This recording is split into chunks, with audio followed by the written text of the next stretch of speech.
السلام علیکم ورحمۃ اللہ وبرکاتہ۔ ان الحمد للہ نحمده ونستعینه ونستغفره ونعوذ باللہ من شرور انفسنا ومن سیئات اعمالنا من يهد اللہ فلا مضل له ومن يضلل فلا هادی له واشهد ان لا الہ الا اللہ وحده لا شریک له واشهد ان محمدا عبده ورسوله يا ايها الذين امنوا اتقوا الله حق تقاته ولا تموتن الا وانتم مسلمون يا ايها الناس اتقوا ربكم الذي خلقكم من نفس واحده وخلق منها زوجها وبث منهما رجالا كثيرا ونساء واتقوا الله الذي تساءلون به والارحام ان الله كان عليكم رقيبا يا ايها الذين امنوا اتقوا الله وقولوا قولا سديدا يصلح لكم اعمالكم ويغفر لكم ذنوبكم ومن يطع الله ورسوله فقد فاز فوزا عظيما اما بعد فإن خير الحديث كتاب الله وخير الهدي هدي محمد صلى الله عليه وسلم وشر الأمور محدثاتها وكل محدثة بدعة وكل بدعة ضلالة وكل ضلالة في النار. أعوذ بالله السميع العليم من الشيطان الرجيم من همزه ونفخه ونفسه. بسم الله الرحمن الرحيم. يا بني إسرائيل اذكروا نعمتي التي أنعمت عليكم وأوفوا بعهدي أوف بعهدكم وإياي فارهبون وآمنوا بما أنزلت مصدقا لما معكم ولا تكونوا أول كافر به ولا تشتروا بآياتي ثمنا قليلا وإياي فاتقون ولا تلبسوا الحق بالباطل وتكتموا الحق وأنتم تعلمون وأقيموا الصلاة وآتوا الزكاة واركعوا مع الراكعين. محترم سامعین و سامعات، حاضرین و حاضرات، دوستوں اور ساتھیوں، خواتین اسلام، آج ہم آیت نمبر 40، 41، 42 اور 43 پر انشاءاللہ کچھ بات کریں گے۔ اب تک ہم نے سورہ بقرہ کی 39 آیتیں سماعت کر لی ہیں۔ جو بھی مختصر سی باتیں اس میں ملی ہیں وہ آپ کے سامنے پیش کی گئی ہیں۔ اب ہم آیت نمبر 40 سے آغاز کر رہے ہیں۔ آپ کے سامنے انہی 4 آیتوں کی ابھی تلاوت کی گئی، انہیں پڑھا گیا۔ اس کا ترجمہ سماعت کر لیجئے۔ یا بنی اسرائیل اذکروا نعمتی التی انعمت علیکم واوفوا بعہدی اوف بعہدکم وایای فارہبون۔ اللہ تعالیٰ فرماتا ہے بنی اسرائیل سے خطاب کر کے کہ بنی اسرائیل، میری اس نعمت کو یاد کرو جو میں نے تم پر انعام کی، اور میرے عہد کو پورا کرو، میں تمہارے عہد کو پورا کروں گا، اور مجھ سے ہی ڈرو۔ اس کے بعد اور اس کتاب پر ایمان لاؤ جو میں نے تمہاری کتابوں کی تصدیق میں نازل فرمائی ہے، اور اس کے ساتھ تم ہی پہلے کافر نہ بنو، اور میری آیتوں کو تھوڑی تھوڑی قیمتوں پر نہ فروخت کرو، اور صرف مجھ سے ہی ڈرو۔ اور اس کے بعد کہا اور حق کو باطل کے ساتھ نہ ملاؤ، یعنی حق کو باطل کے ساتھ خلط ملت نہ کرو، اور نہ حق کو چھپاؤ، تمہیں تو خود اس بات کا علم ہے۔ اور نمازوں کو قائم کرو، اور زکوٰۃ دو، اور رکوع کرنے والوں کے ساتھ رکوع کرو۔ یہ چند آیتیں ہیں جو ابھی آپ کے سامنے پڑھی گئی ہیں۔ پہلی آیت ہے یا بنی اسرائیل اذکروا نعمتی التی انعمت علیکم واوفوا بعہدی اوف بعہدکم وایای فارہبون۔ اس آیت میں بنی اسرائیل کو ایمان لانے کی دعوت دی گئی ہے اور حق قبول کرنے کی طرف رغبت دلائی گئی ہے۔ ان آیتوں میں بنی اسرائیل کو ایمان لانے کی دعوت دی گئی ہے اور انہیں اس پر ابھارنے کے لیے، یعنی اس چیز کو قبول کرنے کے لیے جو جذبہ دلایا جا رہا ہے، ابھارا جا رہا ہے، کس حوالے سے؟ اس حوالے سے کہ ان کے جد امجد پر دادا اسرائیل کا حوالہ دیا گیا، اسرائیل کا حوالہ دیا گیا جو کہ اللہ کے نبی ہیں۔ کون؟ یعقوب علیہ السلام۔ گویا ان لوگوں سے، بنی اسرائیل سے کہا جا رہا ہے کہ تم اللہ کے نیک اور فرما بردار بندے کی اولاد ہو، تم اللہ کے نیک بندے کی اولاد ہو، تم اللہ کے اطاعت گزار بندے کی اولاد ہو، لہٰذا تمہارے لیے ضروری ہے کہ اپنے والد، اپنے باپ کی طرح حق کی پیروی کرو، حق کو اختیار کرو، حق کی تابعداری کرو۔ یہ معاملہ ایسے ہی ہے جیسے کسی کو کہا جاتا ہے کہ تم بھائی شریف آدمی کے بیٹے ہو، تم شریف آدمی کے بیٹے ہو، لہذا شرافت اختیار کرو، تم بہادر کی اولاد ہو، اس لیے جواں مردی دکھاؤ اور مد مقابل کے سامنے ڈٹ جاؤ، جو تمہارے سامنے آئے اس کا ڈٹ کر مقابلہ کرو۔ کیوں؟ اس لیے کہ تم بہادر کی اولاد ہو۔ یا اسی طریقے سے کہا جا رہا ہے کہ تم عالم کے بچے ہو، عالم کے بیٹے ہو، علم کی طلب میں لگے رہو، علم حاصل کرتے رہو۔ تو جس طرح سے یہ رغبت دلائی جاتی ہے کہ تمہارے والد ایسے تھے، تم فلاں کے بیٹے ہو، تو اس طرح سے کرو۔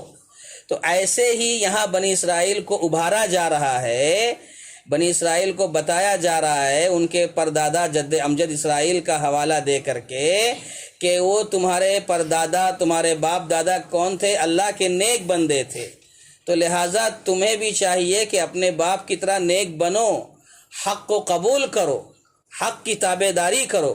یہ ابتدائی مرحلے میں ہم نے مجمل آپ کو بتا دیا کہ یہاں پر اللہ تبارک و تعالی انہیں اس چیز کی دعوت دے رہا ہے، یعنی بنی اسرائیل کو حق قبول کرنے کی دعوت دی گئی ہے اور اس کے لیے ابھارنے کے لیے ان کے جد امجد اسرائیل کا یعنی یعقوب علیہ السلام کا سہارا لیا گیا ہے۔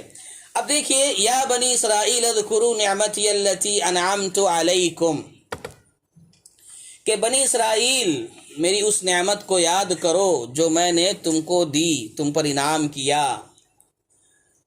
یہاں اس آیت سے اب دیکھیے سلسلہ شروع ہو رہا ہے بنی اسرائیل کا۔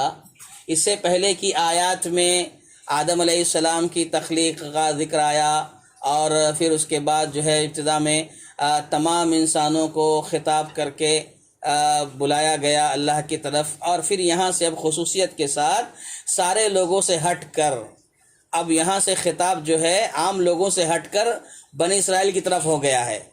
اس سے پہلے یا ایھا الناس کے ذریعے، یا ایھا الناس کے ساتھ تمام لوگوں کو دعوت دی گئی تھی۔ اب بنی اسرائیل کو خصوصی خطاب ہے، بنی اسرائیل کو خصوصی خطاب کیا جا رہا ہے۔ تو بنی اسرائیل کو خصوصی خطاب کیوں کیا جا رہا ہے؟ کیا وجہ ہے بنی اسرائیل کو یہاں پر خصوصی ذکر کرنا یا خصوصی خطاب کرنا؟ کیوں؟ اس کا جواب ہے اس لیے کہ یہ اہل کتاب ہیں، یعنی ان کو بھی کتاب دی گئی ہے، ان کو توریت دی گئی تھی، ان کو آسمانی کتاب سے نوازا گیا تھا، اور اسی کتاب کے ہونے کی وجہ سے ان کو زیادہ حق ہے کہ وہ نبی اکرم صلی اللہ علیہ وسلم پر ایمان لائیں۔ نبی صلی اللہ علیہ وسلم کو بھی آسمانی کتاب دی گئی، قرآن مجید، تو یہ چونکہ اہل کتاب تھے بنی اسرائیل، ان کو بھی کتاب دی گئی تھی، تو اس لیے اس کتاب کے دینے کی وجہ سے، اہل کتاب ہونے کی وجہ سے ان کو زیادہ حق ہے کہ وہ نبی پر ایمان لائیں، اس لیے ان کا یہاں پر خصوصی خطاب کیا جا رہا ہے، اس لیے ان سے خاص طور پر بات کی جا رہی ہے، خصوصی خطاب اس لیے کیا جا رہا ہے۔ اچھا، اور اللہ کا یہ خطاب بنی اسرائیل کے کن گروہوں سے ہے؟ تو خاص طور پر ابتدائی مرحلے میں بنی اسرائیل کے ان گروہوں سے خطاب کیا جا رہا ہے جو مدینہ اور اس کے اطراف و اکناف اور چاروں طرف گرد و نواح میں آباد تھے۔ مدینہ آنے کے بعد اللہ کے نبی صلی اللہ علیہ وسلم نے جب خطاب فرمایا، جب خطاب ہوا تو مدینہ میں ہوا، تو مدینہ میں بنی اسرائیل کے جو لوگ آباد تھے اطراف و اکناف میں، ان سے خطاب ہے، خصوصی خطاب۔ اس خطاب میں بعد میں آنے والے اسرائیل بھی شامل ہیں، لیکن ابتدائی مرحلے میں خطاب کس سے تھا؟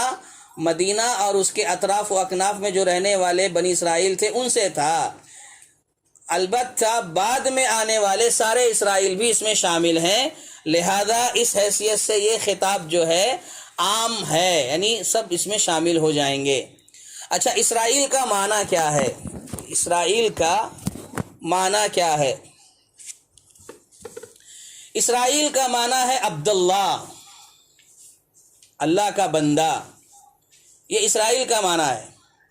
اور یہ لفظ اسرائیل جو ہے عبداللہ، یہ یعقوب علیہ السلام کا لقب تھا، یعقوب علیہ السلام کا لقب تھا، اور بنو اسرائیل سے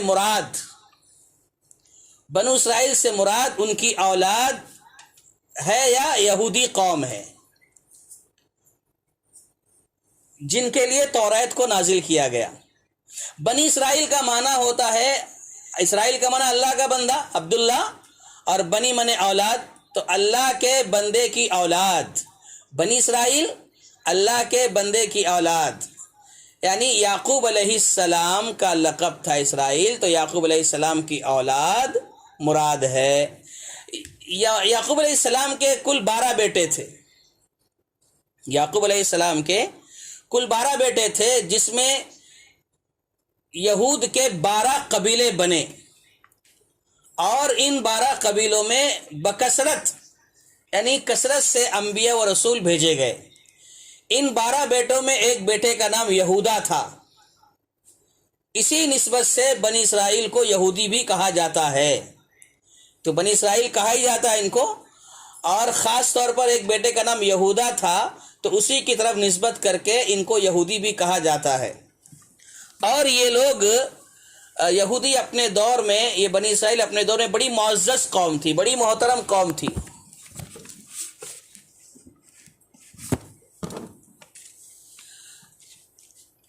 اب اس کے بعد کہا اللہ تبارک و تعالیٰ نے بنی اسرائیل، یا بنی اسرائیل، اے بنی اسرائیل، یہ اللہ تعالیٰ نے بیان فرمایا۔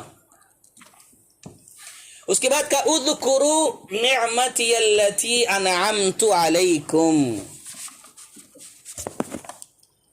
میری ان نعمتوں کو یاد کرو جو میں نے تم پر کی ہیں۔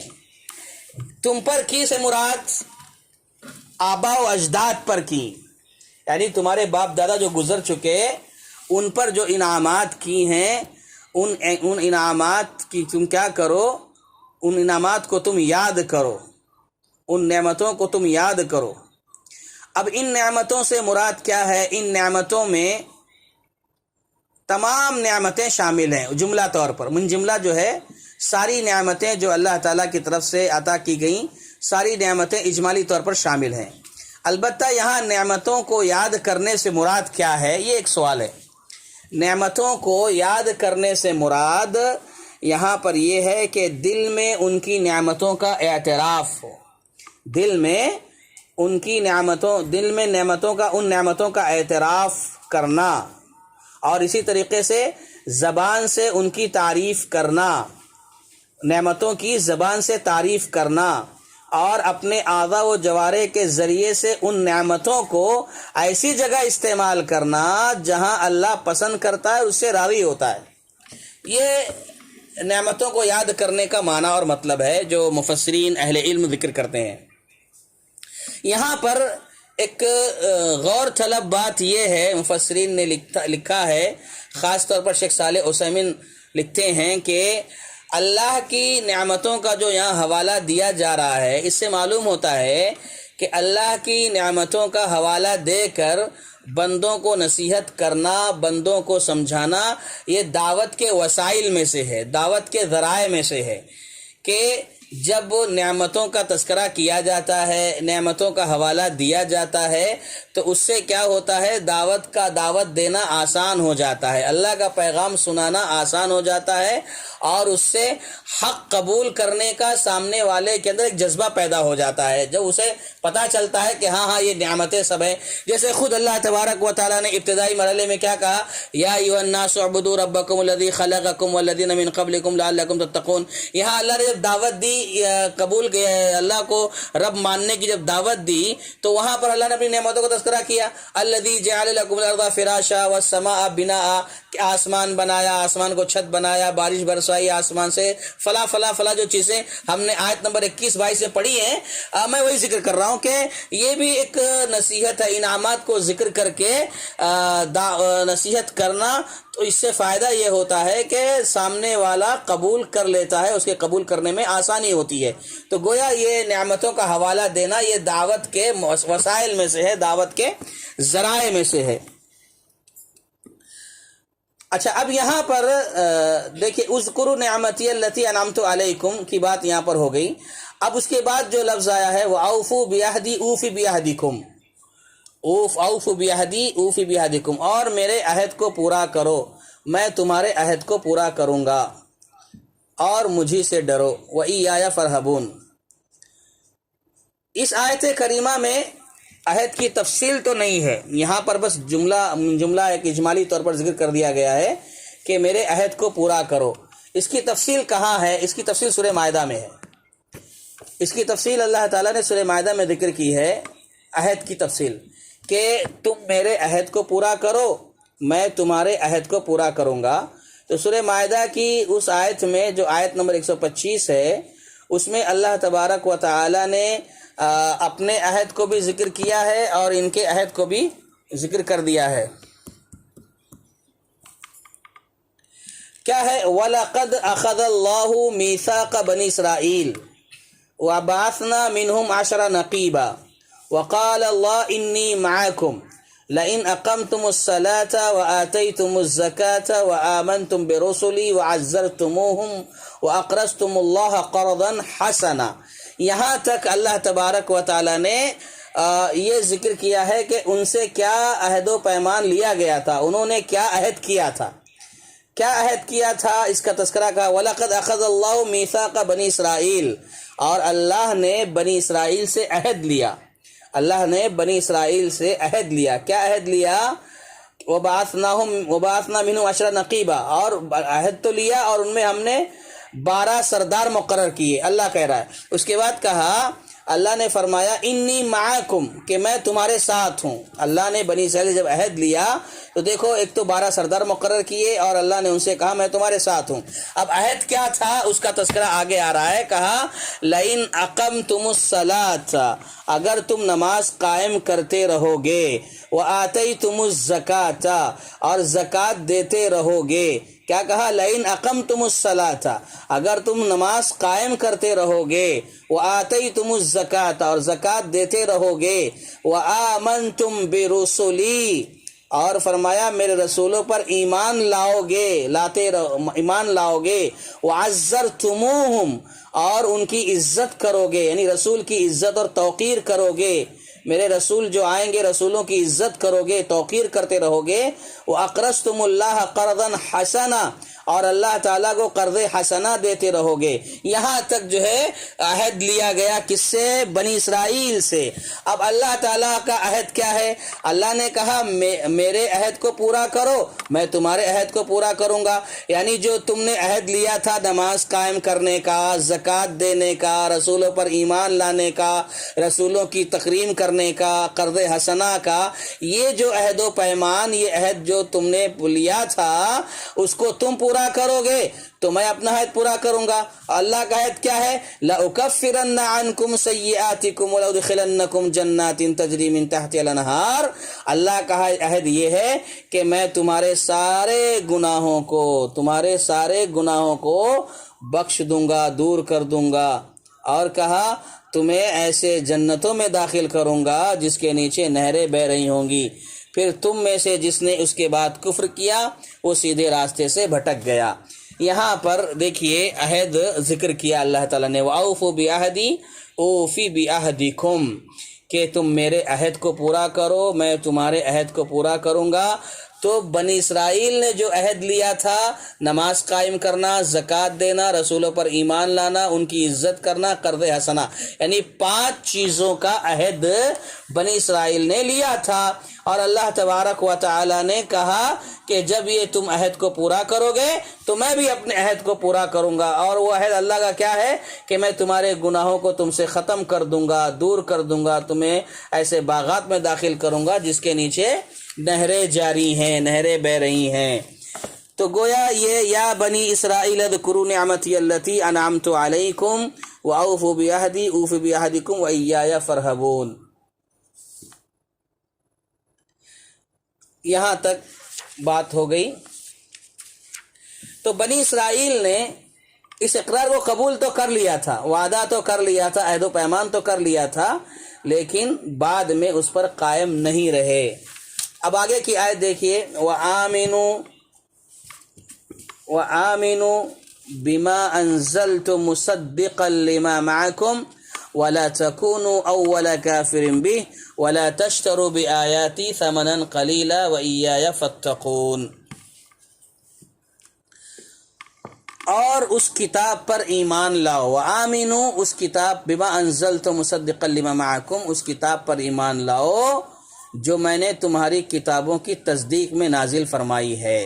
یہ ٹکڑا ایک آیت کا کہ اس کتاب پر ایمان لاؤ، یعنی قرآن مجید پر ایمان لاؤ جو میں نے تمہاری کتابوں کی تصدیق میں نازل فرمائی ہے، یعنی یہ قرآن مجید جو ہے تمہارے کتابوں کی تصدیق کرتی ہے۔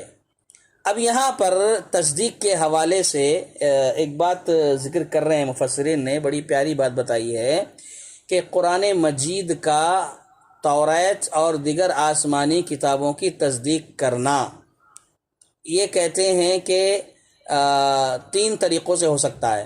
قرآن مجید کا توریت اور دیگر آسمانی کتابوں کی تصدیق کرنا، محمد صلی اللہ علیہ وسلم کا انبیاء اور پچھلے لوگوں کی تصدیق کرنا، نبی صلی اللہ علیہ وسلم کا قرآن کا دیگر آسمانی کتابوں کی تصدیق کرنا، اور نبی صلی اللہ علیہ وسلم کا پچھلے انبیاء کی تصدیق کرنا۔ یہ دونوں چیزیں 3 طریقوں سے ہو سکتی ہیں۔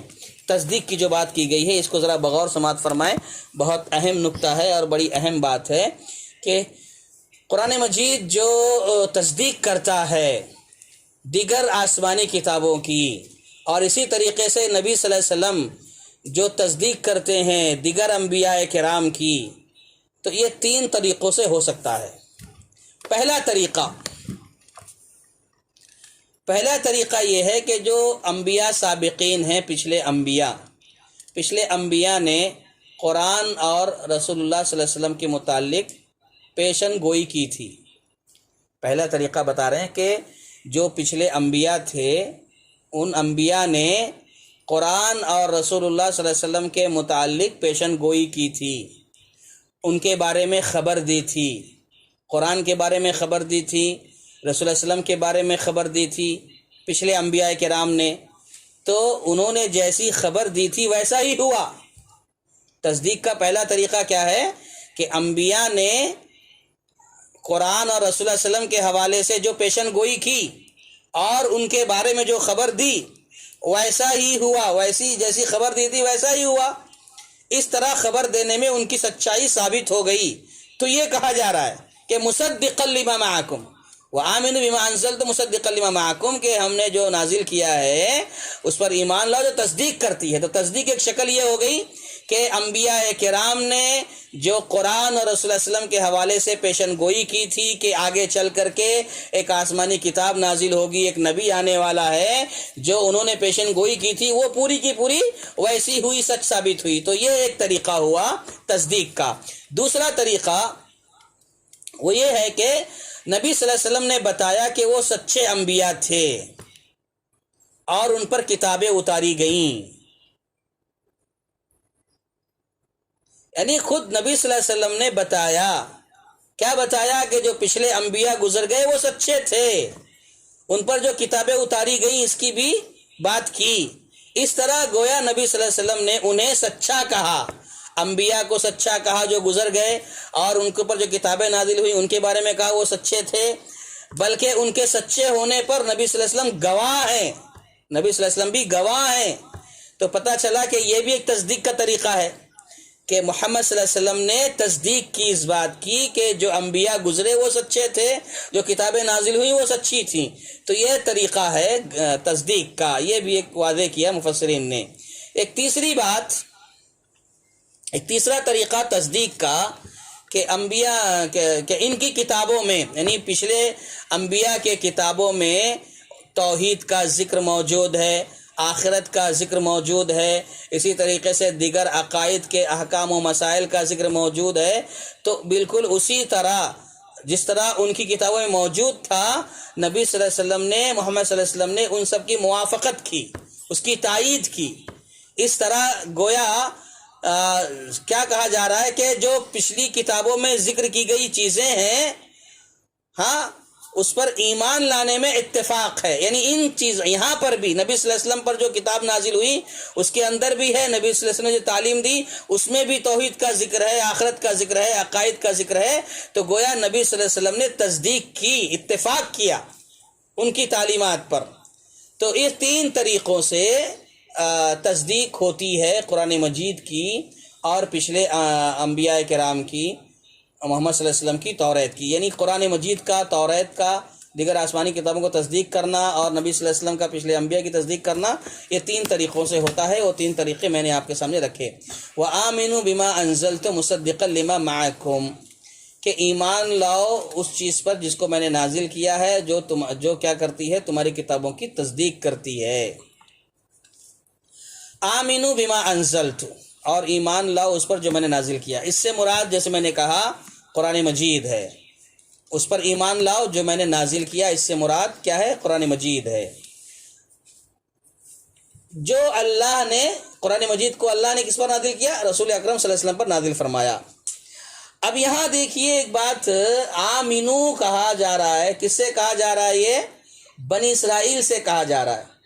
بنی اسرائیل کو ایمان لانے کے لیے کہا جا رہا ہے.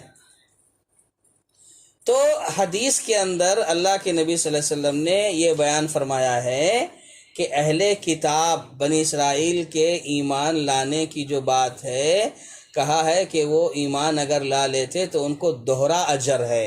اللہ اکبر، ڈبل ثواب، ڈبل اجر اللہ کے نبی نے فرمایا اہل کتاب کے لیے کہ اگر وہ ایمان لے آتے. جیسے کہ حدیث ہے، ابو موسیٰ اشعری رضی اللہ تعالیٰ عنہ حدیث کے راوی ہیں. ابو موسیٰ اشعری رضی اللہ تعالیٰ عنہ بیان فرماتے ہیں کہ رسول اللہ صلی اللہ علیہ وسلم نے ارشاد فرمایا کہ 3 لوگ ایسے ہیں، 3 آدمی ایسے ہیں جن کے لیے دوہرا اجر ہے. 3 آدمیوں کے لیے ڈبل ثواب ہے، ڈبل اجر ہے. نمبر 1 وہ اہل کتاب ہیں جو اپنے پیغمبر پر ایمان لائے. وہ اہل کتاب جو اپنے پیغمبر پر ایمان لائے، پھر محمد صلی اللہ علیہ وسلم پر بھی ایمان لائے. یہ وہ لوگ ہیں جن کو ڈبل اجر ملے گا. پہلا جو اہل کتاب، وہ اہل کتاب جو اپنے پیغمبر پر ایمان لائے اور اسی طریقے سے پھر اس کے بعد محمد صلی اللہ علیہ وسلم پر بھی ایمان لائے. نمبر 2 دوسرے شخص وہ ہیں، دوسرا وہ غلام جو اللہ کا بھی حق ادا کرے اور جس کا غلام ہے یعنی اپنے مالک کا بھی حق ادا کرے. دوسرا وہ غلام ہے جو اللہ کا بھی حق ادا کرے اور جس کا غلام ہے یعنی اپنے مالک کا بھی حق ادا کرے. تیسرا وہ شخص ہے جس کے پاس ایک لونڈی ہو، جس لونڈی سے وہ محبت بھی کرتا ہو اور اس کو اچھی طرح سے ادب سکھائے، پھر آزاد کر کے اس سے نکاح کر لے، تو اس کے لیے بھی ڈبل اجر ہے. تو اس حدیث میں 3 لوگوں کے بارے میں کہا گیا کہ ان کو ڈبل اجر ہیں، دوہرا اجر ہیں. جس میں ہمارا استدلال یہ ہے، سب سے پہلے ہم کو جو بنیادی بات اس میں سمجھنی ہے وہ یہ کہ اہل کتاب ہے جو اپنے پیغمبر پر ایمان لائے اور پھر نبی صلی اللہ علیہ وسلم پر ایمان لائے تو ان کے لیے دوہرا اجر ہے، اور یہ صحیح بخاری کی روایت ہے. اچھا، کتاب یعنی قرآن مجید پر ایمان لانے سے مراد کیا ہے؟ قرآن مجید پر ایمان لانا، اس کا مطلب کیا ہے؟ اس کا مطلب یہ ہے، ایمان لاؤ مطلب اپنی پوری زندگی قرآن مجید کے احکام کے مطابق بسر کرنا ہے. اپنی پوری زندگی قرآن مجید کے احکامات کے مطابق بسر کرنا ہے۔ اور ساتھ ہی ساتھ یہ بات بھی کہی گئی، جس نے قرآن سے کفر کیا، جس نے قرآن کا انکار کیا، اس نے رسول اللہ صلی اللہ علیہ وسلم کا بھی انکار کیا۔ جس نے رسول اللہ صلی اللہ علیہ وسلم کے ساتھ کفر کیا، یعنی جس نے رسول اللہ صلی اللہ علیہ وسلم کا انکار کیا، اس نے قرآن کے ساتھ بھی کفر کیا، قرآن کے ساتھ بھی انکار کیا۔ یہ دونوں چیزیں، یعنی قرآن اور رسول اللہ صلی اللہ علیہ وسلم، یہ دونوں چیزیں آپس میں لازم و ملزوم ہیں۔ قرآن کس پر نازل ہوا؟ نبی صلی اللہ علیہ وسلم پر نازل ہوا۔ نبی صلی اللہ علیہ وسلم پر کیا نازل ہوا؟ قرآن نازل ہوا۔ تو گویا یہ دونوں چیزیں آپس میں لازم و ملزوم ہیں۔ قرآن کا انکار، نبی کا انکار، نبی کا انکار، قرآن کا انکار، یہ دونوں چیزیں شامل ہیں ایک دوسرے کو۔ اس کے بعد مصدقا لما معکم، یہ بات ہو گئی کہ تصدیق کرتا ہے قرآن، پچھلے تمام انبیاء کی تصدیق کرتا ہے اور پچھلے تمام کتابوں کی تصدیق کرتا ہے۔ نبی صلی اللہ علیہ وسلم پچھلے سارے انبیاء کی تصدیق کرتے ہیں۔ یہ بات تو واضح ہو گئی، ہم نے اس کو تذکرہ کیا 3 طریقوں سے۔ اب اس کے بعد ہے وَلَا تَكُونُوا أَوَّلَ كَافِرٍ بِهِ، وَلَا تَكُونُوا أَوَّلَ كَافِرٍ بِهِ۔ دیکھو یہاں پر کہا جا رہا ہے بنی اسرائیل سے کہ دیکھو تم جو ہے پہلے کافر مت بننا۔ اللہ اکبر، پہلے کافر، سب سے پہلے کافر مت بننا۔ کیا مطلب ہے؟ یعنی رسول اللہ صلی اللہ علیہ وسلم اور قرآن کی تکذیب، قرآن کو جھٹلانے والوں میں پہلے لوگ نہ بننا۔ سب سے پہلے کافر بننے سے مراد یہ ہے کہ تم جانتے ہو کہ نبی صلی اللہ علیہ وسلم اللہ کے رسول ہیں، تمہیں تو سب سے پہلے ایمان لانا چاہیے تھا۔ تم جو ہے نبی صلی اللہ علیہ وسلم کے بارے میں جانتے ہو، تمہارے پاس پیشن گوئی ہے، تمہاری کتابوں میں موجود ہے، تم نبی صلی اللہ علیہ وسلم کے اوصاف اور صفات کے بارے میں جانتے ہو، سب کچھ تمہیں معلوم ہے، تو لہٰذا تمہیں سب سے پہلے ایمان لانا چاہیے۔ اچھا، کہا گیا وَلَا تَكُونُوا أَوَّلَ كَافِرٍ بِهِ، تمہیں پہلے کافر نہیں بننا ہے، سب سے پہلے کافر نہیں بننا ہے، تو کیا دوسرے نمبر پہ کافر بن جانا ہے؟ یہ مطلب ہے اس کا؟ تمہیں پہلے نمبر پہ کافر نہیں بننا ہے مطلب بعد میں کافر بن سکتے ہو، یہ مطلب ہے؟ نہیں، ہرگز یہ مطلب نہیں ہے۔ مطلب اس کا یہی ہے کہ تم حق جانتے ہو، تمہارے لائق نہیں ہے کہ تم پہلے کافر بنو، بلکہ تم پر لازم ہے کہ پہلے مومن بنو، سب سے پہلے ایمان لانے والے بنو، یہ مطلب ہے اس کا۔ اہل کتاب میں یعنی ان سے بھی جو اہل کتاب سے کہا جا رہا ہے نا کہ تم پہلے کافر نہ بنو۔ پہلے کافر نہ بنو سے مراد اس کے پہلے کیا مکہ والے کافر نہیں بنے تھے؟ مکہ میں قرآن نازل کیا گیا تو کفار تو پہلے جو ہے کفار مکہ تو پہلے قرآن مجید کا انکار کر چکے تھے۔ تو یہاں کیا مطلب ہے؟ تو یہاں مراد یہ ہے کہ اہل کتاب میں سب سے پہلے سب سے اولین انکار کرنے والے نہ بنو۔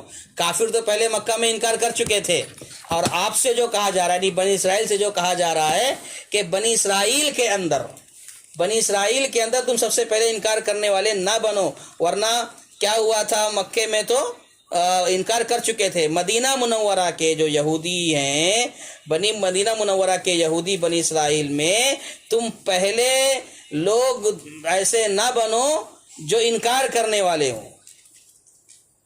تو کہا کہ بنی اسرائیل مدینے میں تم پہلے لوگ ہو جن کو اللہ نے قرآن پر ایمان لانے کی دعوت دی ہے، اور حق تو یہی ہے کہ وہ سب سے پہلے ایمان لاتے، جیسے کہ آپ نے کہا کہ توریت میں ان کی ساری صفات موجود تھی اللہ کے نبی صلی اللہ علیہ وسلم کی، تو ایمان لاتے، لیکن انہوں نے کیا کیا؟ انہوں نے کفر کی راہ اختیار کر لی اور قرآن مجید اور رسول اللہ صلی اللہ علیہ وسلم کے پہلے ہی انکاری بن گئے، منکر ہو گئے۔ تو گویا یہاں پر یہ بات واضح ہو گئی کہ وَلَا تَكُونُوا أَوَّلَ كَافِرٍ بِهِ میں کہ تم پہلے کافر نہ بنو، اس کا مطلب یہ ہے کہ تم حق جانتے ہو، سمجھتے ہو، تمہیں پتہ ہے، اس لیے تم پہلے کافر نہ بنو۔ اور پہلے کافر نہ بنو کا مطلب کیا دوسرے بن سکتے ہیں؟ نہیں، اس کا یہ مطلب بھی نہیں ہے، بلکہ تمہارے لائق نہیں ہے کہ تم ایسا کرو، بلکہ تمہیں تو پہلا مومن بننا چاہیے۔ اس کے بعد کی آیت ہے، آگے کی آیت وَلَا تَشْتَرُوا بِآيَاتِي ثَمَنًا قَلِيلًا، وَلَا تَشْتَرُوا بِآيَاتِي ثَمَنًا قَلِيلًا، کہ میری آیات کو چند قیمت پر فروخت نہ کرو، تھوڑی تھوڑی قیمت پر نہ بیچو، یہ اللہ تعالیٰ کا فرمان ہے۔ اللہ تعالیٰ خطاب ہے بنی اسرائیل سے کہ اے بنی اسرائیل، میری آیتوں کو چند کھوٹے سکوں کے بدلے، چند روپیوں کے بدلے اسے فروخت نہ کرو۔ اس سے مراد ولا تشتروا بآیاتی ثمنا قلیلا سے مراد دنیاوی مفاد کے لیے، دنیا کے غرض، دنیا کے تھوڑے سے فائدے کے لیے اللہ کی آیات کو چھپانا ہے۔ یہاں پر دیکھیے ایک بنیادی اصول مفسرین بیان فرماتے ہیں کہ تفسیر کا ایک بنیادی اصول اور قاعدہ ہے کہ قرآن مجید کی آیات ایک دوسرے کی تفسیر کرتی ہیں۔ قرآن مجید کی ایک آیت دوسری آیت کی تفسیر کرتی ہے، یہ تفسیر کا ایک بنیادی اصول ہے، سب سے پہلا اصول ہے کہ قرآن مجید کی تفسیر جب آپ کریں، قرآن مجید کی تفسیر آپ دیکھیں تو پہلا اصول یہی ہے کہ قرآن مجید کی ایک آیت کی تفسیر دوسری آیت کرتی ہے، جیسے کہ اس کے پہلے بھی ہم نے کئی جگہ پر اس کا استدلال کیا ہے۔ جیسے ایک مثال میں آپ کو دوں، ایک چھوٹی سی مثال اور آسان سی مثال آپ کو سمجھنے کے لیے کہ قرآن مجید کی ایک آیت کی تفسیر دوسری آیت کرتی ہے، جیسے کہ سورہ طارق ہے، والسماء والطارق، قسم ہے طارق کی، وما ادراک ما الطارق، اے نبی آپ کو کیا معلوم طارق کیا ہے؟ تو قرآن مجید کی ایک آیت میں کہا گیا طارق کے بارے میں، اللہ طارق کی قسم کھا رہا ہے، والسماء والطارق وما ادراک ما الطارق، قسم ہے طارق کی، آپ کو کیا معلوم طارق کیا ہے؟ اللہ خود کہہ رہا ہے کہ آپ کو نہیں معلوم طارق کیا ہے۔ اب طارق ایک آیت میں بتایا گیا ہے کہ طارق کی اللہ قسم کھا رہے ہیں، تو اب طارق کیا ہے؟ طارق کی تفسیر آپ کو کہاں ملے گی؟ تو تاریخ کی تفسیر آپ کو قرآن ہی میں ملے گی، دوسری آیت اس کی وضاحت کرے گی، بلکہ کہیں اور نہیں، اسی آیت میں ہے آگے والسماء والطارق وما ادراک ما الطارق النجم الثاقب کہا۔ تاریخ کی تشریح کیا کی قرآن نے؟ تاریخ کی تفسیر قرآن نے کیا بیان کی؟ النجم الثاقب، کہ تاریخ کیا ہے؟ النجم الثاقب ہے، یعنی چمکتا ہوا ستارہ ہے۔ تو گویا تاریخ ایک آیت ہے، قرآن مجید کی ایک آیت میں طارق کا لفظ آیا اور دوسری آیت میں النجم الثاقب آیا، تو طارق کی تفسیر النجم الثاقب ہے، یعنی یہ بتانا مقصود ہے کہ قرآن مجید کی ایک آیت دوسری آیت کی تفسیر کرتی ہے، اور یہ بنیادی اصول ہے۔ القرآن یفسر بعضها بعض، قرآن کی بعض آیتیں بعض کی تفسیر کرتی ہیں۔ اور ایک اور مثال میں آپ کو دوں سمجھانے کے لیے کہ جیسے کہ جب موسیٰ علیہ السلام کوہ طور پر گئے تھے اور جب کوہ طور سے واپس آئے تو موسیٰ علیہ السلام نے ہارون علیہ السلام کو ذمہ داری دی تھی کہ دیکھو میں تو جا رہا ہوں، لیکن بنی اسرائیل کی تم کیا کرنا، دیکھ ریکھ کرنا، ان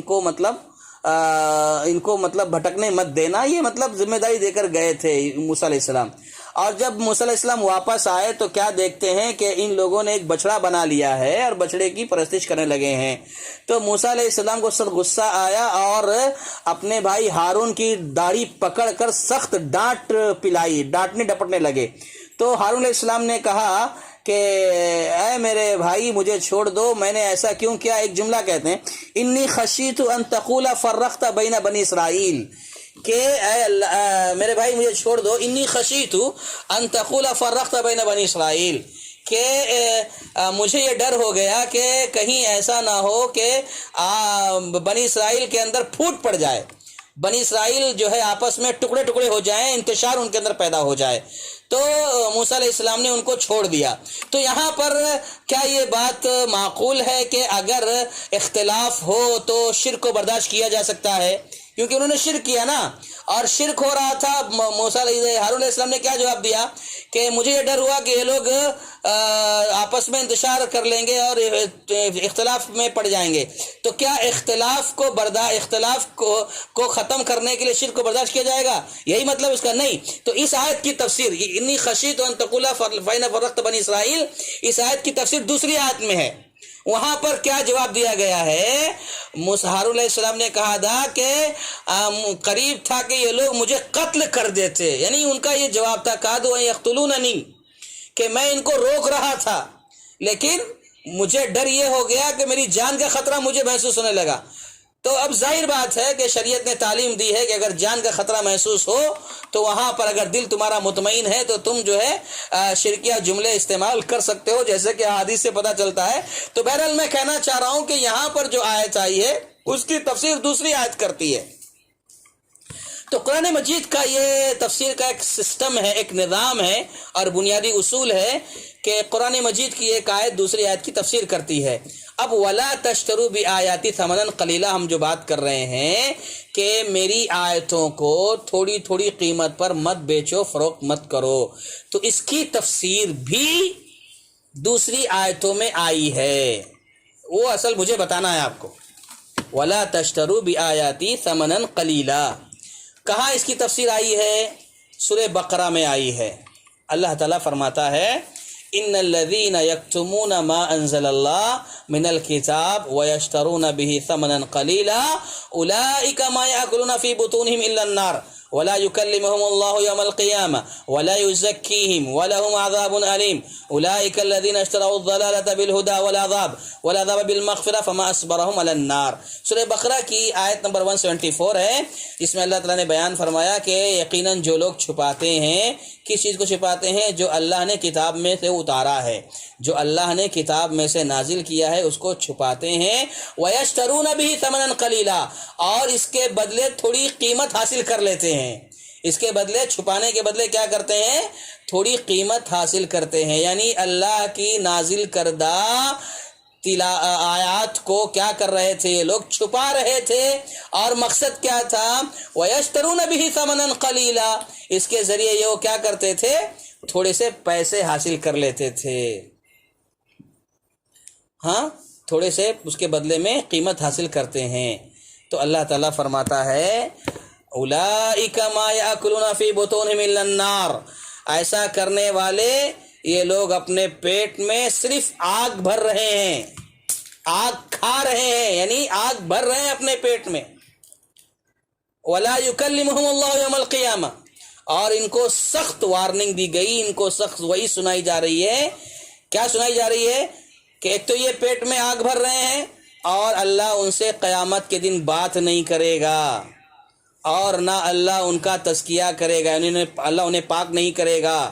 وَلَهُمْ عَذَابٌ عَلِيمٌ اور اللہ ان کے لیے دردناک عذاب تیار کر کے رکھا ہے۔ وَلَهُمْ عَذَابٌ عَلِيمٌ ان کے لیے دردناک عذاب ہے۔ أُولَئِكَ الَّذِينَ اشْتَرَوُا الضَّلَالَةَ بِالْهُدَى وَالْعَذَابَ بِالْمَغْفِرَةِ فَمَا أَصْبَرَهُمْ عَلَى النَّارِ یہی وہ لوگ ہیں جنہوں نے گمراہی کو، ضلالت کو ہدایت کے بدلے خرید لیا، اور عذاب کو مغفرت کے بدلے خرید لیا۔ تو کہتے ہیں فما اصبرهم علی النار وہ آگ پر کس قدر صبر کرنے والے ہیں۔ تو اس آیت کریمہ میں لا تشتروا بآیاتی ثمنا قلیلا کا واضح مطلب بتایا گیا کہ یہ لوگ کیا کرتے تھے؟ اللہ کی آیتوں کو چھپاتے تھے، اور چھپانے کے بدلے تھوڑی سی قیمت حاصل کرتے تھے۔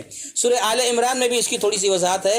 وَإِذْ أَخَذَ اللَّهُ مِيثَاقَ الَّذِينَ أُوتُوا الْكِتَابَ لَتُبَيِّنُنَّهُ لِلنَّاسِ وَلَا تَكْتُمُونَهُ فَنَبَذُوهُ وَرَاءَ ظُهُورِهِمْ وَاشْتَرُوا بِهِ ثَمَنًا قَلِيلًا فَبِئْسَ مَا يَشْتَرُونَ اللہ نے فرمایا، اور جب اللہ نے ان سے پختہ عہد لے لیا جنہیں کتاب دی گئی کہ تم کسی بھی شکل میں اسے لوگوں کے لیے صاف صاف بیان کرو گے، واضح کرو گے، لوگوں کو بتاؤ گے، سمجھاؤ گے، ولا تکتمونہ ولا اور تم اسے چھپاؤ گے نہیں، تو انہوں نے کیا کر دیا؟ انہوں نے اس کے بدلے تھوڑی سی قیمت لے لی، پیسے لے لیے، اور کیا کر دیا؟ انہوں نے اس کو چھپا دیا۔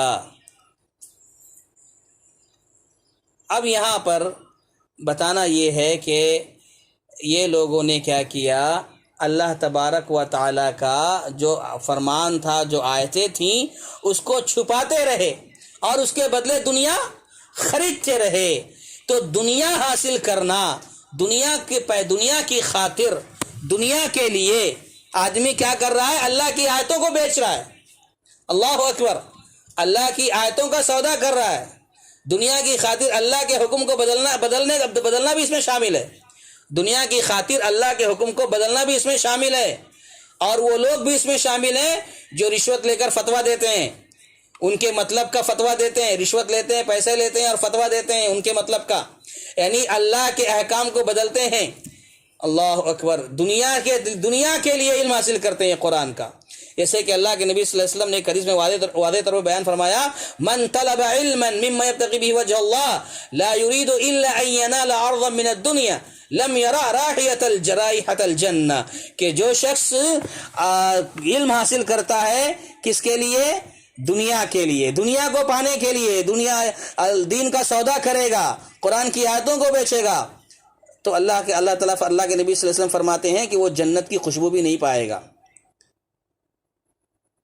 اچھا، یہاں پر دیکھیے خاص طور پر ایک بات یہ بھی ہے کہ ان کے درمیان جو ہے بنی اسرائیل جانتے تھے، جیسا کہ واقعہ مشہور ہے کہ ان کے پاس جو ہے رجم کی حد، یعنی جو زانی ہو، زناکار ہو، اس پر حد جاری ہوتی تھی۔ اللہ کے نبی صلی اللہ علیہ وسلم نے ایک مرتبہ پوچھا تھا کہ تمہارے پاس تمہاری کتابوں میں حد جاری کرنے کے بارے میں، زنا کرنے والے کے بارے میں کیا سزا ہے؟ تو بتا رہے تھے، لیکن اس کو چھپا کر رکھے ہوئے تھے، چھپاتے تھے۔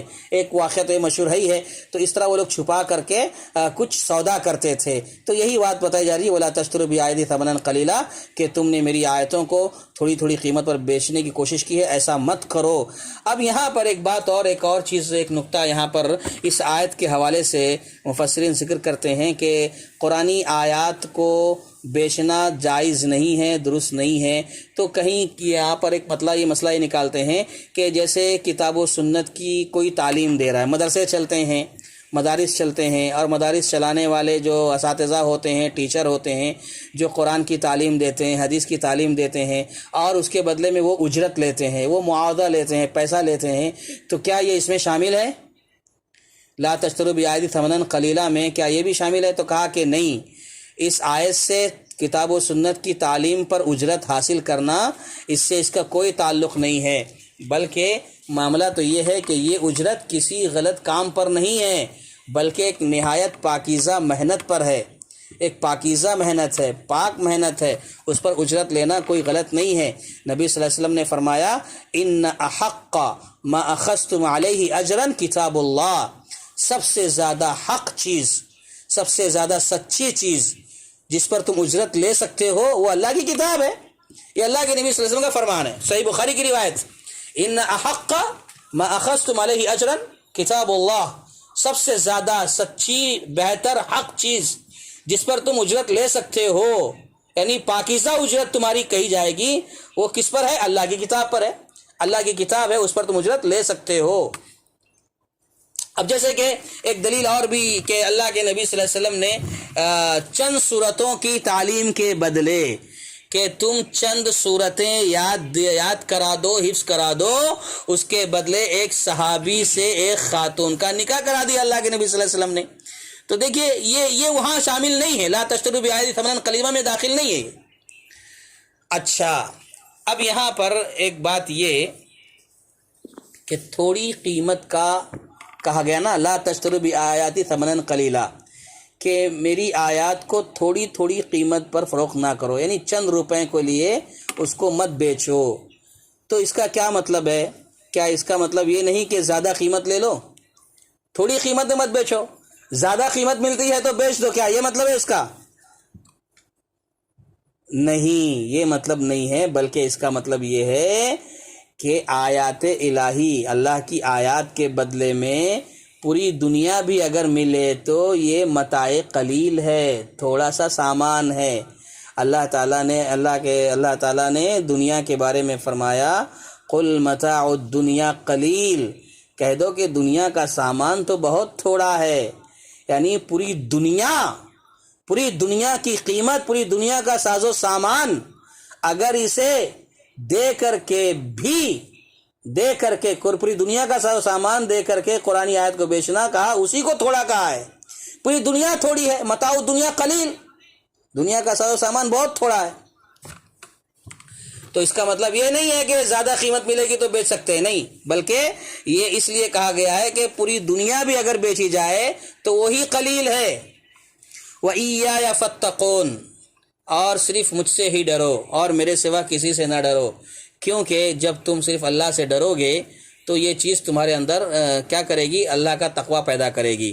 اللہ سے ڈرو گے تو اللہ کا تقوی پیدا ہوگا، اور اسی طریقے سے جب تم اللہ کی آیات کے بدلے سے بدلے تھوڑی سی قیمت کو پسند کر لو گے تو یہ اس بات کی دلیل بن جائے گی کہ تمہارے دلوں سے تقویٰ چلا گیا۔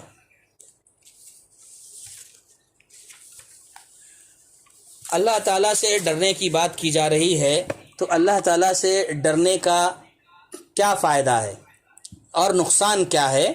تو مفسرین نے چند لفظوں میں اس کو بھی واضح کر دیا ہے، میں وہ ذکر کر دیتا ہوں کہ اللہ سے ڈرنے کا فائدہ یہ ہے کہ نمبر 1، انسان کے اندر جواب دہی کا احساس پیدا ہوتا ہے۔ جب انسان اللہ سے ڈرتا ہے تو اس کے اندر جواب دہی کا احساس پیدا ہوتا ہے کہ مجھے کل اللہ کے سامنے کھڑے ہو کر کے اپنی پوری زندگی کا حساب کتاب دینا ہوگا، تو اس کے اندر جواب دہی کا احساس پیدا ہوتا ہے۔ اللہ سے ڈرنا اس کا فائدہ یہ ہے کہ انسان کے اندر جواب دہی کا احساس پیدا ہوتا ہے۔ نمبر 2، اللہ سے ڈرنے کا فائدہ یہ ہے کہ انسان اپنے سارے معاملات اللہ کے حوالے کر دیتا ہے۔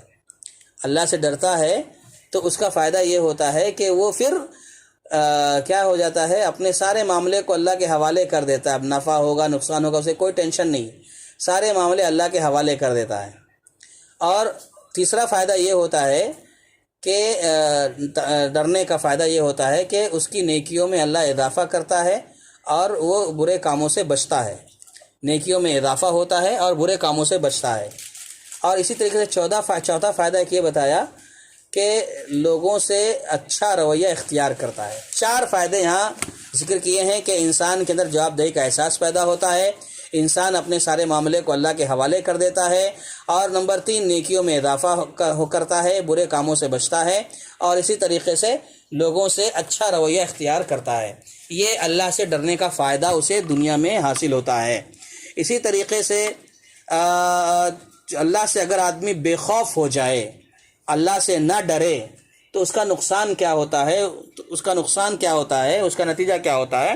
تو سب سے پہلے اس کا نقصان یہ ہوتا ہے کہ وہ بے باک ہو جاتا ہے، نڈر ہو جاتا ہے، اسے کوئی پرواہ نہیں ہوتی ہے، آخرت میں جواب دہی کا احساس نہیں ہے، بالکل لاپرواہ ہو جاتا ہے، نڈر بے باک ہو جاتا ہے۔ یہ بہت بڑا نقصان ہوتا ہے۔ جب اللہ سے ڈرے گا نہیں تو اس طرح سے ہو جائے گا، بے باک ہو جائے گا، گناہ پر گناہ کرتا چلا جائے گا، لیکن اسے کچھ احساس نہیں ہوگا۔ نمبر 2، اس کے اعمال سے برباد ہو جائیں گے۔ گناہ کا اللہ سے بے خوف ہونے والے کے اعمال برباد ہو جاتے ہیں، اکارت ہو جاتے ہیں۔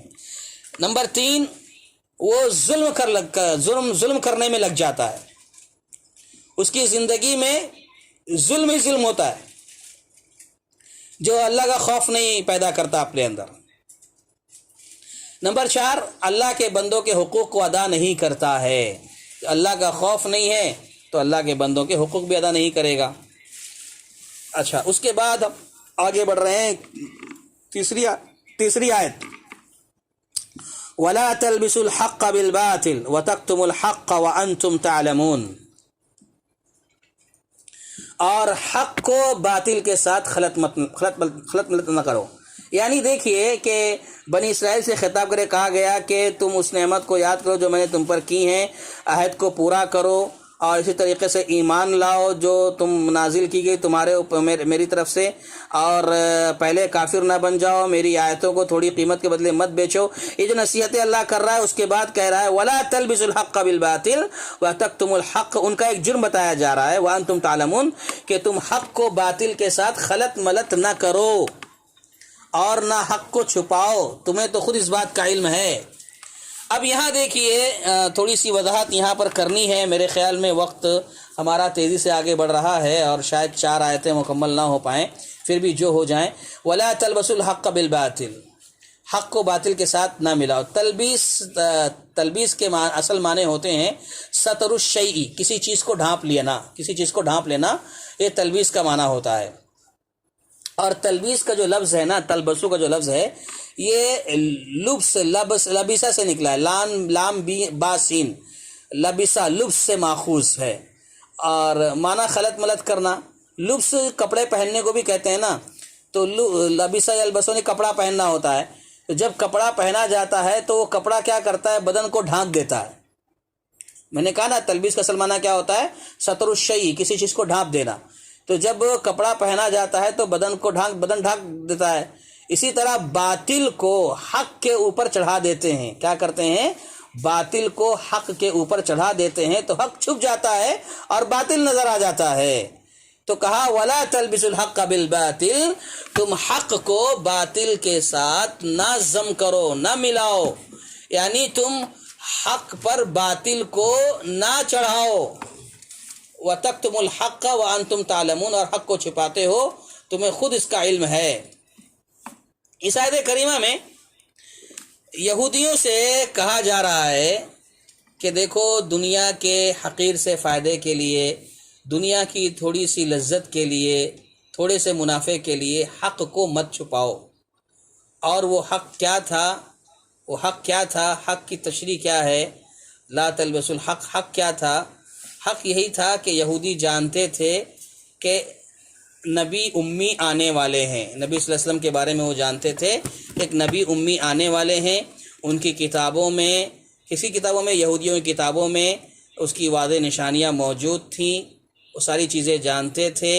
اور بلکہ قرآن نے تو یہاں تک کہا کہ یہود رسول اللہ صلی اللہ علیہ وسلم کو اور قرآن مجید کو ایسے ہی پہچانتے تھے جیسے اپنی اولاد کو پہچانتے تھے۔ جس طرح اپنے اولاد اور بیٹے کو پہچانتا ہے آدمی، ایسے ہی یہ یہودی، یہی بنی اسرائیل اللہ کے نبی کو بھی پہچانتے تھے، قرآن کو پہچانتے تھے۔ قرآن کہتا ہے یعرفونہ کما یعرفون ابناءہم، یہ لوگ ایسے ہی پہچانتے ہیں جیسے اپنے اولاد کو پہچانتے ہیں۔ تو یہ حق، ولا تلبسوا الحق بالباطل، تو یہ یہودیوں کا معاملہ کیا تھا مدینے میں؟ ان کی ایک علمی شان تھی۔ اب چونکہ یہ مذہبی ان کا ایک مرتبہ تھا، یہ اہل کتاب تھے اور ان پر کتاب نازل ہوئی تھی، تو ان کی ایک شان تھی اپنی مدینے میں۔ یہ اہل کتاب تھے تو ان کی اپنی ایک شان تھی، علمی شان تھی، مذہبی شان تھی، ہے نا، ان کا ایک رتبہ تھا۔ اس کی وجہ سے مدینے میں نا لوگ بہت متاثر رہتے تھے ان سے۔ اس لیے یہودی کیا کرتے تھے، اپنی جانتے تھے وہ کہ ان کا مقام بہت اونچا ہے، تو یہ کیا کرتے تھے، یہودی سارے لوگوں کو سچ بتانے سے گریز کرتے تھے، اور کیا کرتے تھے، باطل کا رنگ چڑھا کر کے غلط باتیں پیش کرتے تھے، غلط باتیں، غلط پروپیگنڈا کیا کرتے تھے۔ تو یہاں پر ایک بات یہ سمجھ میں آئی ہے کہ لا تلبسوا الحق بالباطل، کہ حق کو باطل کے ساتھ نہ ملاؤ۔ مفسرین کہتے ہیں کہ دیکھو اللہ کے نبی صلی اللہ علیہ وسلم نے، اللہ نے اگر کوئی بات کہی ہے تو جو صحیح ہے اسی کو بتاؤ، اسے گڑبڑ نہ کرو، یہاں وہاں مت ملاؤ، بلکہ نبی صلی اللہ علیہ وسلم کے حوالے سے یہاں پر بات نقل کی جا رہی ہے۔ مفسرین نے ذکر کیا ہے کہ نبی صلی اللہ علیہ وسلم نے جو کہا ہے اسی کو کہو، اور جو بات نبی صلی اللہ علیہ وسلم نے نہیں کہی ہے اسے مت کہو۔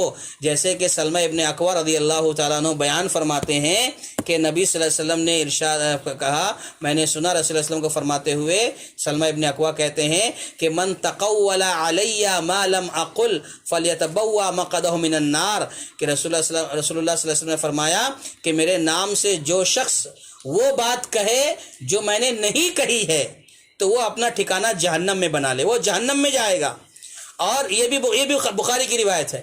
اسی طریقے سے ایک روایت اور آتی ہے، لا تکذبوا علی فإنہ من کذب علی علی النار، کہ میرے اوپر تم جھوٹ بات منسوب مت کرو، جو جھوٹ بات میری طرف سے کہے گا وہ جہنم میں داخل ہوگا۔ یہ متفق علیہ روایت ہے، صحیح بخاری صحیح مسلم کی روایت ہے۔ اور ایک روایت میں آتا ہے من کذب علی متعمدا فلیتبوأ مقعدہ من النار، کہ جو شخص مجھ پر جان بوجھ کر جھوٹ بات گڑھے، میری طرف سے جھوٹ بات لوگوں کو بتائے، منسوب کرے، تو وہ اپنا ٹھکانہ جہنم میں بنا لے۔ تو یہ لا تلبسوا الحق بالباطل کی تفسیر میں مفسر نے بیان فرمایا ہے کہ حق بات جو ہے، سچی بات جو ہے، اس کو آپس میں گڑبڑ نہ کرے، یعنی نبی صلی اللہ علیہ وسلم کی بات کو بھی کیا کرے، آپ نے نہیں بتایا ہے اس کو اپنی طرف سے کوئی بات کہنا اور اسے نبی کی طرف منسوب کر دینا، یہ بھی اس میں شامل ہے، اس سے بچنا چاہیے۔ بہرکیف یہاں یہ بتایا جا رہا ہے کہ یہودیوں کی یہ جو بری خصلت تھی اس پر ان کو تنبیہ کی جا رہی ہے، کیونکہ وہ جانتے تھے، جاننے کے باوجود حق کو باطل کے ساتھ خلط ملط کر دیا کرتے تھے، لہذا انہیں ان ناپاک عادتوں کو اور ان بری عادتوں کو چھوڑنے کو کہا جا رہا ہے کہ تم اسے مت کرو، اسے چھوڑ دو، ایسا مت کرو۔ لا تلبسوا الحق بالباطل، حق کو باطل کے ساتھ نہ ملاؤ، یہ ان کو سمجھایا جا رہا ہے۔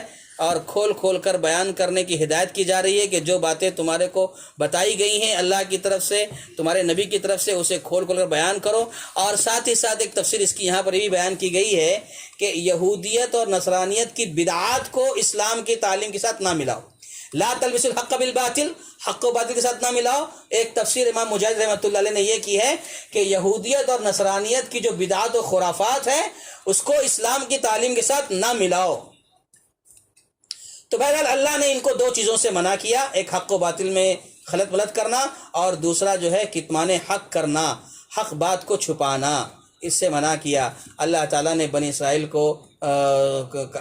کے بارے میں کہا، سورہ بقرہ کی ہی آیت ہے، ان الذین یکتمون، جیسے میں نے کہا نا کہ ایک آیت دوسری آیت کی تفسیر کرتی ہے، تو قرآن مجید میں کہا آیت نمبر 159 کے حوالے سے ہے، ان الذین یکتمون ما انزلنا من البینات والہدی من بعد ما بیناہ للناس فی الکتاب اولئک یلعنہم اللہ ویلعنہم اللاعنون، کہ جو لوگ کتمان کرتے ہیں، چھپاتے ہیں، کیا چھپاتے ہیں؟ جو کچھ واضح تعلیمات، ہدایات اللہ تعالیٰ نے نازل کر دی ہے اس کو لوگوں کو بیان نہیں کرتے، چھپاتے ہیں۔ یہ یہودیوں کی خصلت اللہ بیان کر رہا ہے، یہودیوں کے بارے میں بتایا گیا کہ یہ لوگ کیا کرتے ہیں؟ چھپاتے ہیں، اسے بیان نہیں کرتے ہیں، تو کہا ان پر اللہ کی لعنت ہے اور لعنت کرنے والوں کی لعنت ہے۔